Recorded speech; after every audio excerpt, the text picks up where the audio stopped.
Gonzaga has one roster spot to fill heading into next season, and Mark Few has plenty of excellent options still to choose from.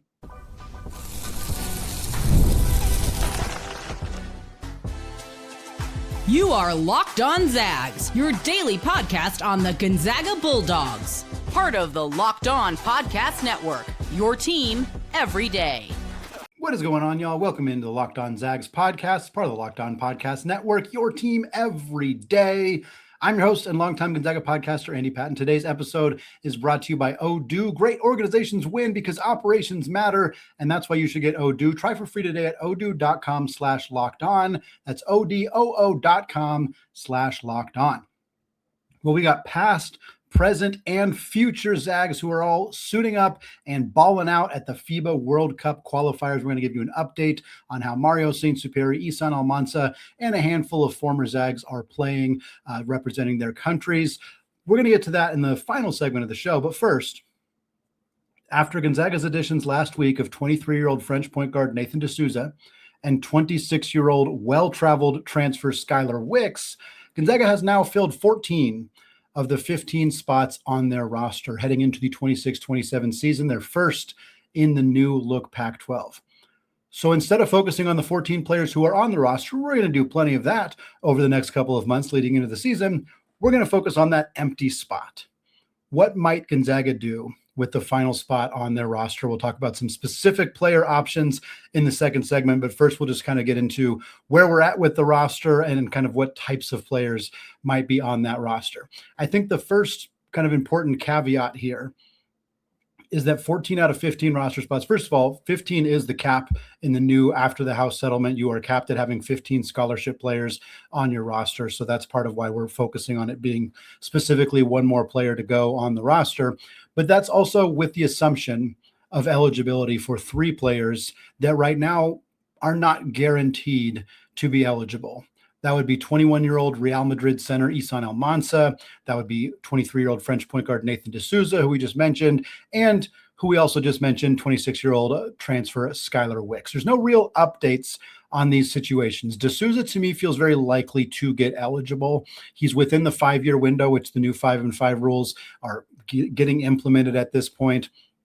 Because of when his 19th birthday was, this upcoming season will be his final season of eligibility. I don't see how the NCAA would be able to make him ineligible. He did play in the French league, but he didn't play in the Euro League. So to me, he seems very likely to be eligible. I'm not concerned about him.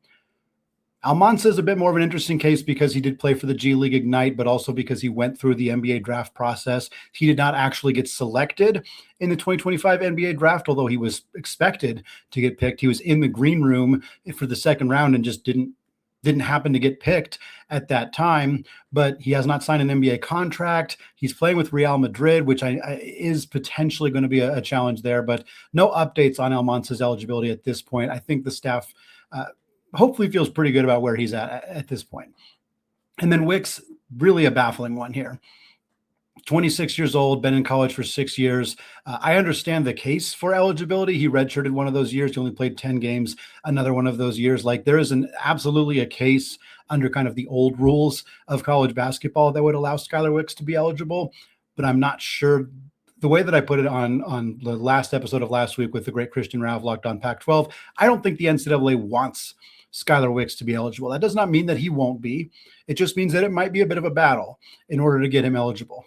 He had been going through a waiver process when it was first reported that he was on the transfer portal and that BYU and UNLV and a couple other programs were interested in him. Gonzaga obviously in that mix as well. So I don't know if he's gotten a waiver or if Gonzaga feels good about it or if they're just going out and grabbing him and hoping that they can fight it if the NCAA does try to prevent him from being able to play. Either way, if all 3 of those players are eligible, Gonzaga will have 14 of their 15 roster spots filled. They will also have a full starting lineup. They already have that, and likely a full rotation at that point as well. Your projected starting 5 hasn't changed in a long time, not since Jack Cahill made the decision to stay in the NBA draft process. That is a quartet of sophomores in center Massamba Diop, forward Davis Fogel, guard Isaiah Harwell, guard Mario Saint-Supery, and of course your veteran super senior Braden Huff returning after his injury cost him about half of last season. That's the projected starting five. Again, I think from a capable rotation piece perspective, Almansa is going to fill a rotation spot if he's eligible. Wicks is absolutely going to fill a rotation spot. Heck, he might push Harwell for a starting role. Sousa is going to fill a rotation spot. He's your backup point guard behind Saint-Supery. And then you have incoming freshman Luka Foster and redshirt freshman Parker Jefferson, who I think are both very capable rotation pieces on this roster in this upcoming season. So that's 9 guys right there. Gonzaga doesn't play deeper than 9 very often.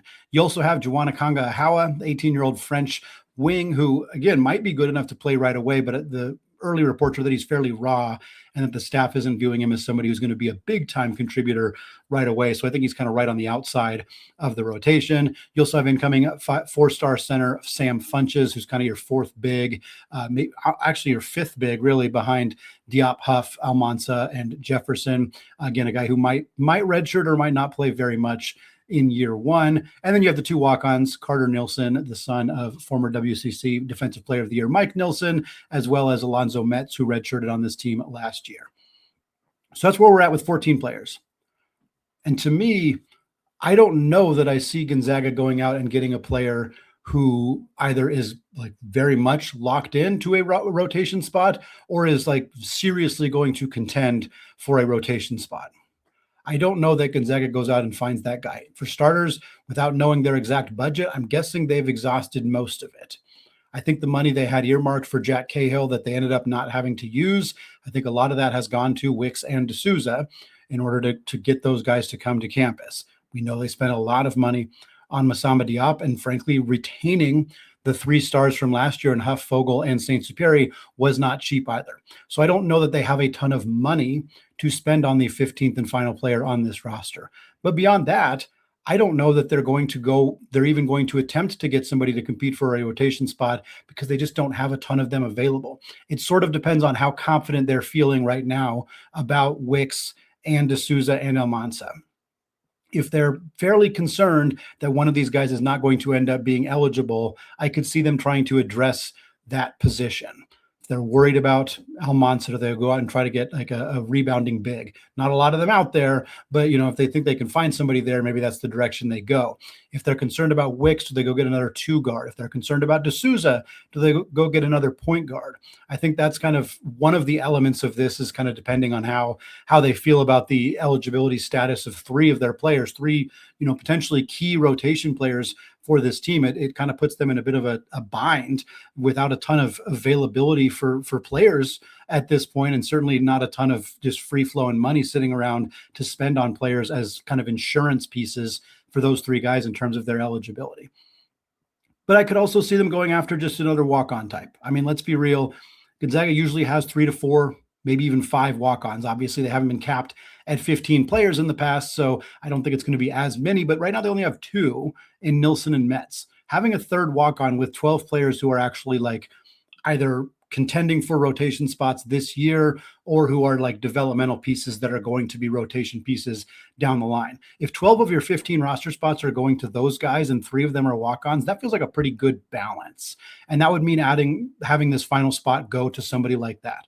Heck, maybe if the 5-and-5 rules change and Gonzaga can get one of their players back, Noah Holland is somebody that could come back in theory and be that kind of 15th guy and another, big body that they can have on the bench. If it's not him, it could be somebody like that, somebody like Nilsson, somebody like Metz, an uncommitted freshman who just, was a good high school player and maybe a coach's kid. That's something they really like when they go after the walk-ons like Rambakamis and Dustin Triano and others of that ilk. So maybe that's the direction they go here. Maybe it's another international kid, another young international player like we saw with Akanga-Ahawa, like we've seen many times in the past with Martinez Arlauskas or Luka Krajinovic or Pavle Stosic or Pavel Zakharov, or again, the list goes on. They've been tons of these guys in the past. They tend to be a little bit easier to find later in the summer, later in the offseason, although with the kind of influx of European talent coming to college basketball, those guys are not getting quite as easy for Gonzaga's staff to find.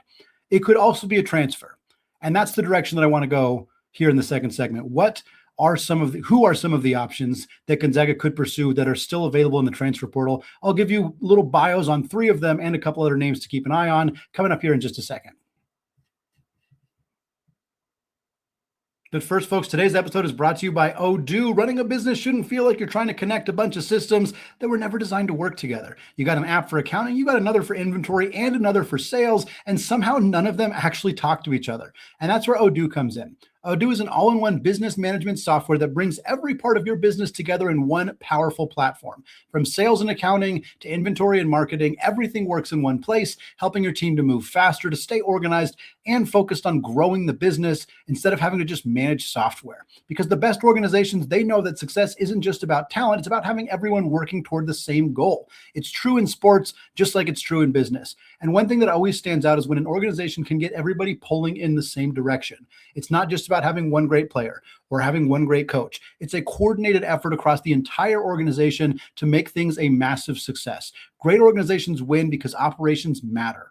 And that's why you should get Odoo. Try it for free today at odoo.com/lockedon. That's odoo.com/lockedon.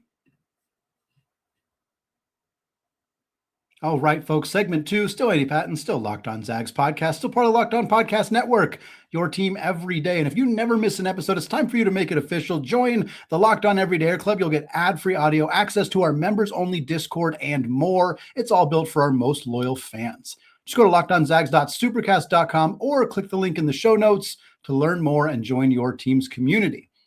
Well, we're continuing our conversation here, talking about what Gonzaga might do with the 15th and final spot on their roster as they head into the Pac-12 in the 2026-27 season. After adding French point guard Nathan de Sousa and well-traveled transfer wing Skylar Wicks last week, we now have 14 of those 15 spots accounted for, assuming eligibility ends up getting cleared for Wicks, de Sousa, and big man Izan Almansa. So now we're going to take a look at some potential options that are out there. And while it's been oft discussed that, the transfer portal is barren, there's nobody there. They've been saying that for months. There are still good players who are available in the transfer portal. It's fair to wonder why some of those players are still available and what exactly the specific situations are, if they're looking for something that they're unable to find, if they're holding out, if they're considering going overseas. And there are a variety of different situations out there that I'm not privy to, that many people are not privy to in terms of knowing what the deal is with everybody that's out there. But there's also just plenty of good quality, solid players that are looking for a home or looking for an opportunity and might choose to go somewhere like Gonzaga, even if the playing time is not necessarily there because they want to play for a prestigious program. They want to play for a Hall of Fame head coach. They want to have a chance to compete for a national championship. And maybe they're getting opportunities to play at, A10 schools or Mountain West schools or Big West schools or whatever. And they're holding out for somebody like Gonzaga, and they may have the ability to bring in one of those players. So we're going to talk about 3 transfers here, and then I'll mention a few other names as well. The first transfer here is a guy I've actually talked about a little bit before on the show, who still remains available. It's a wing from Rutgers, initially from Bosnia. His name's Harun Zrno. Zrno, 6'7". Again, he's Bosnian. He played his freshman year last year at Rutgers in the Big Ten, where he played 34 games for the Scarlet Knights, started 15 of them, played about 19 minutes a game. So he was a very clear rotation piece night in and night out for Rutgers. Rutgers, admittedly not a good team, but they were still a Big Ten team, and this kid played significant minutes for them all year. He averaged 6.5 points per game, did not do a whole lot else, 1.5 rebounds. He was less than an assist, less than a steal, less than a block per game, was not much of a scorer inside the arc, just took 42-point attempts on the season, made 17 of them for 42.5%, but he was a high-volume three-point shooter. 154 three-point attempts as a freshman last year at Rutgers, made 52 of them, which is just under 34%. Not an elite percentage. 34% is not jaw-droppingly good. But again, high volume. The 52 made threes would have led Gonzaga. Last year, Mario led the Zags with 48 made threes. So that is certainly something when considering Zrno as a potential option on this team. It's also worth pointing out that his final season in Bosnia, before he came to Rutgers, he was playing for a club called Sarajevo. He averaged 17.5 points and shot 44% from three. I've talked about this a lot on this show. International players tend to have a lengthy adjustment period. It is quite common. It's part of the reason I think Mario is going to have a massive breakout sophomore season is because his adjustment period was pretty darn good last year. But a player like Zrno coming from Bosnia to the Big Ten, going through a little bit of an adjustment period and then breaking out does not feel surprising or unexpected to me. Even looking at the numbers here, he played 34 games. In the final 17 games, so the second half of his freshman season, he shot 38% from three, meaning he shot about 29-30% in the first half, roughly. So as he adjusted to college basketball, as he got into the meat of Rutgers' schedule in conference play against the Michigans and the Purdues and the Michigan States and the UCLAs and et cetera, he shot 38% from three. It's real simple here. Harun Zrno is a 6'7" wing who shoots the ball well. That is a great fit as the last spot on Gonzaga's roster. Whether he beats out Luka Foster or Juwana Konga-Hawa for playing time, I don't know. I don't know that he would definitively. But if Skylar Wicks weren't eligible, you would love to have this kid on your roster as some added insurance on the wing and somebody who can space the floor. You might not ask him to do anything else, but frankly, that's totally fine. Next up, we have Hawaii transfer guard Hunter Carter. Hunter Carter is a 6'5" guard who grew up in Tacoma, Washington, so there's got a little bit of a local feel to him as well. He played in his high school ball in Oregon, specifically at Rosemary Anderson Prep in the Portland area, where as a senior in high school, he exploded 27.5 points per game, shot 40% from three on 10 attempts. 10 3-point attempts per game in high school, and this dude shot over 40%. He then committed to Hawaii, played his freshman season for the Rainbow Warriors out in the Big West. But he only appeared in 14 games, and it was mostly end-of-game situations, garbage time. Ended up scoring just 14 points in his 14 appearances, 9 rebounds, 2 assists, and 2 steals. He entered the transfer portal, initially committed to Nicholls State, but then because they went through a coaching change, he ended up decommitting and is currently available in the transfer portal. Again, the case here is not complicated. 6'5" guard, good positional size, really good high school basketball player, and a demonstrated good 3-point shooter who has some college basketball experience. Not a ton. And again, it's not like, I don't think we found it incredibly promising that he didn't play a ton at Hawaii, but we're not asking him to come in and play a big role. We're asking him to be the 15th guy on the bench. If you think there is some developmental upside here, you take him, you throw him in the weight room, you work on whatever you think he needs to work on, and he's your break glass in case of emergency, third, fourth string 2 guard who can really shoot it. That feels like a good fit for that final spot. He'd be like walk-on-esque, I think he wouldn't quite fit that same, I think you'd be bringing him in because he has 3 years of eligibility and you think there's some potential upside there, but he's also not somebody that you're bringing in to immediately challenge Foster, Konga-Hawa, Wicks, Harwell, those guys for legitimate playing time this upcoming season. Last but not least on the list is a Division II transfer, not a direction we go very often. In fact, not a direction Gonzaga has gone very much at all over the last decade plus or so. But it is a D2 guard from Southern Nevada named Ryan Rad. Rad's a 6'5" guard. He's from California. He actually began his college career at San Diego State for Coach Brian Dutcher in the 24-25 season. He redshirted that year, ultimately hit the transfer portal, landed at the Division II level at Southern Nevada, and then balled out. 16.5 points per game, shot 44.5% from three on a high volume. Yes, it's D2 basketball, but still 44.5% from three, 16.5 points per game. He's been in the transfer portal for a while. He's been hoping to get back to the Division I level. I think this is a kid you take a shot on. He's currently playing for Iran in the FIBA World Cup qualifiers. We're going to talk more about those World Cup qualifying games here in a second.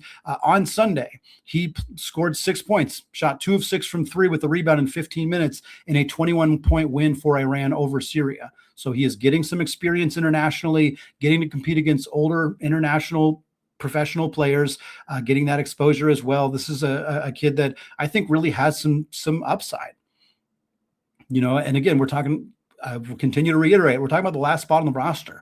We're not talking about, bringing him in to compete to start with Isaiah Harwell or to compete for Skylar Wicks' minutes. We're bringing him in to see what he's got and see if he can provide a little bit of floor spacing and perimeter scoring to a team that, frankly, with the roster nearly set, really, really needs it. It's still an area of concern on this team. Skylar Wicks has had a decent season as a 3-point shooter, but wasn't great the rest of his career. Isaiah Harwell is a 27% 3-point shooter. The international guys, Sousa questionable on his three-point shot as well. Like, they didn't really address the three-point shooting, which is fairly concerning considering how close to done this roster is. You bring in somebody like Rad or somebody like Zrno or even Carter, at least you feel a little bit better about where the three-point shooting could be this upcoming season. A couple other options here. I'll just rattle them off rather quickly. Grant Kepley is a guard from Montana who's originally from Bellingham. So again, another local piece that could come in there. Noah Belonga went to Utah Tech last year. He is French. That's why I bring him up. Might be some connections with some of the players on the roster. Belonga might be a little too good in the sense that he's averaged like 11 points a game last year. I don't know that he would come to Gonzaga without clear path to playing time. Camp Wagner, same situation. I spoke about him about 2 weeks ago on the show. Indiana State transfer, high volume, highly efficient three-point shooter. Would love to have him on the team, but again, I don't know that he comes to the team at this point. Fedor Zugic from Creighton is a guy that had a lot of upside when he first arrived in Omaha and never really panned out over the last 2 years, but he's a 6'6" Montenegrin wing. There's a lot of upside still untapped there. Wei Lin, a point guard from Oregon, a really good player in China, never quite found it last year for the Ducks, but hey, maybe somebody you bring in and see what he's got still in the tank. Well, like I said, we're going to talk more about these FIBA World Cup qualifiers. Multiple former, multiple current, and future Zags are all suited up representing their countries. We're going to give you some updates to close out the show coming up here in just a second. But first, folks, today's episode is brought to you by Indeed. Workplace chaos, it can show up quickly. And the problem is that finding the right candidate can take a lot more time than most businesses can afford. And that's where Indeed Sponsored Jobs comes in. Indeed Sponsored Jobs helps you reach candidates who actually fit what you're looking for based on the right skills, experience, and location. Because finding the right person can make all the difference, whether it's building a business or trying to build a winning team. Some of the best moves that organizations make, they're not always the splashiest ones. Sometimes it's about finding the person who fits exactly what the team needs at that moment, like we're talking about now. Gonzaga needs three-point shooting. They don't need the best player still available. They need the best or one of the best floor spacing role players out there. Hopefully they can find the right spot, because you want to spend less time searching and you want to find more time actually interviewing candidates who check all of your boxes, because that's less stressful. It takes less time and you get more results. So when you need the right person to cut through the chaos, that's a job for Indeed Sponsored Jobs. And listeners of this show get a $75 sponsored job credit to help get your job the premium status it deserves at Indeed.com/podcast. Just go to Indeed.com/podcast right now and say you're supporting Locked On Zags by saying you heard about Indeed on this podcast. That's Indeed.com/podcast. Terms and conditions apply. Need to hire? That's a job for Indeed Sponsored Jobs. All right, folks, segment 3, still Andy Patton, still Locked On Zags, and we are closing out the show talking about FIBA, the World Cup qualifiers, not soccer, not football, not talking about that. We are talking about the qualifiers for the 2028 Olympic Games for men's basketball. Tons of former current Zags who are out there playing and representing their home countries, as so often happens during these World Cup qualifying events. Very cool to get a chance to see that. We're going to talk about Spain, where we have 2 incoming Zags, or I guess 2 current Zags, one of them being Mario Saint-Supery, the other being Izan Almansa. We'll talk about how they've performed. Also, 3 former Zags playing for Team Canada. That would be the Nembhard brothers, Andrew and Ryan, as well as former Zag Kyle Wilcher. Kelly Olynyk, as he is an NBA free agent, has opted out of this specific window for Team Canada. Angel Nunez is playing for the Dominican Republic. Jun-Suk Yo is playing for South Korea. And then Oumar Ballo is playing for Mali. We're not going to talk about Jack Cahill because I said we're going to stop talking about Jack Cahill, so we're done talking about Jack Cahill. He's playing for Germany. That's the extent of what we're going to say there. We'll start with Spain, obviously the most interesting in terms of what this means for Gonzaga going forward. Spain went 1-1 in this round, and I should say they had already qualified to move on to the next round for FIBA before either of these games were played. They played Denmark, they played Georgia. So the record doesn't really matter here in the sense that it doesn't impact them that much as they move on to the next round of qualifiers, which is going to be later this summer. In the first game, which was a win for Spain over Denmark, Saint-Supery had 16 points in that game, 3 assists, 2 rebounds, 2 steals, shot 6 of 10 from the field, including going 3 of 4 from 3 in about 17 minutes. He was tied for the leading scorer with Hugo Gonzalez, who is one of Mario's closest friends, who happens to be a second-year player for the Boston Celtics. The two of them were phenomenal in this game. You find some highlights on social media if you haven't yet. I would love to be able to post them here, but I can't. He looked phenomenal. He coming off a screen. He had a between the legs pass to a cutting big man, just reading the floor extremely well, playing fluidly. Like, it has been excellent to watch what Mario has been able to do. So 16 points in his first game. Second game was that 1 point loss to Georgia. That happened on Sunday. Mario had 13 points in that game, 3 rebounds, 2 assists, and a steal. He was 5 of 9 overall from the field and 2 of 5 from 3. So in 2 games, he played about 19 minutes. So in 2 games, Mario shot 5 of 9 from 3, which you absolutely love to see that. He scored 29 points, and he did that while playing less than 20 minutes in both of those games. Really good stuff from Mario. He's very clearly one of the best young players in all of Spain. And like I said, it feels very inevitable that he is going to have a massive breakout sophomore season, which if that happens, Davis Fogel has his breakout, Diop and Harwell improve. Goodness, this team is going to be a problem in 26-27. Izan Almansa also played very well in both of these games. He was a starter. Mario was coming off the bench, by the way, but Almansa was one of the starting bigs for Spain in these games against Denmark. Almansa had 12 points, 3 boards, an assist, and a steal. He shot 4 of 5 from the field. That was in 17 minutes of action. In game 2, he played just 14 minutes, had 8 points in that game, 4 rebounds, an assist, and a steal as well, shot 3 of 5. So in those 2 games, Almansa 7 of 10 from the field, just phenomenally efficient player, a rim runner, scoring right at the cup. You'd like to see a little bit more rebounding from him as one of the big men, but again, he averaged 3.5 rebounds. He had 7 total rebounds, but he didn't play very much. 7 rebounds in 31 minutes across 2 games is not awful, but that is a big part of what he's expected to bring to Gonzaga this upcoming season, because neither Masama Diop or Braden Huff are particularly great rebounders for their positions, and Almansa being a menace on the glass would really, really help shore up a key area of need for Gonzaga this upcoming season. Great to see Mario played so well, though. Again, he's the best player on this team, or one of the best players on this team, that features an NBA player in Hugo Gonzalez, that features a former NBA player in Willy Hernan Gomez. Like, it's incredible to see what he's been able to do. Spain's next game is August 28th. The opponent is to be determined. I'm assuming Mario and Almansa will both play in those games, although it is not official at this point, but that seems to be the likely outcome for them. Moving on to Canada, Andrew Nembhard was so good in Canada's win over Puerto Rico.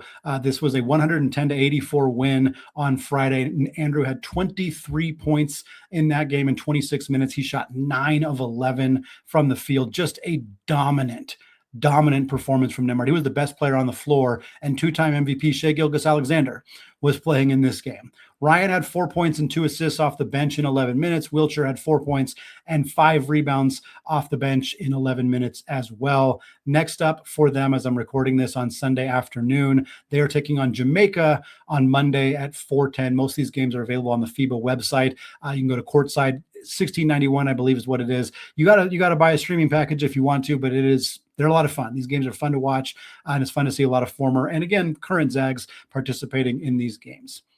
Angel Nunez playing for the Dominican Republic. They nearly took down the U.S. Would have been an incredible win for the DR. Nunez has been representing the Dominican Republic on the national stage for a very long time.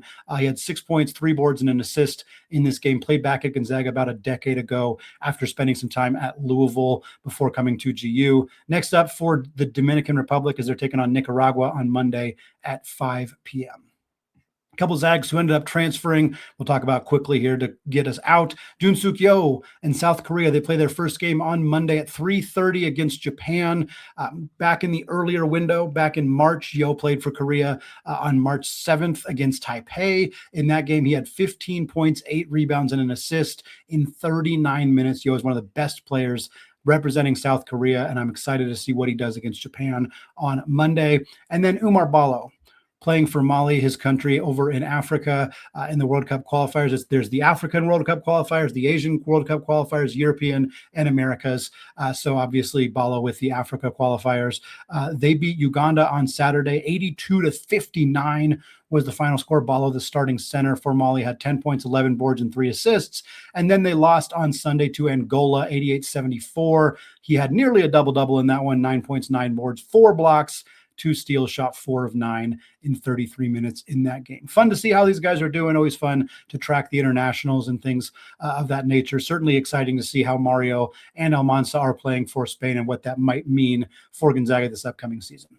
That is going to wrap it up for me today here on the Locked On Zags podcast. Folks, thank you so much for making the show your first listen or watch of the day. We got some mailbag questions we'll get to later this week. We're going to start a series where we interview media members about each of the teams in the new look Pac-12 and what that might look like for Gonzaga. We'll also, of course, keep talking about this final roster spot and the recent additions of Sousa, Wicks, Ikanga Hawa, Carter Nilsson, everybody else on this roster as we get into the thick of the college basketball offseason. Thanks again, folks. Have a fantastic rest of your day. And of course, as always, go Zags.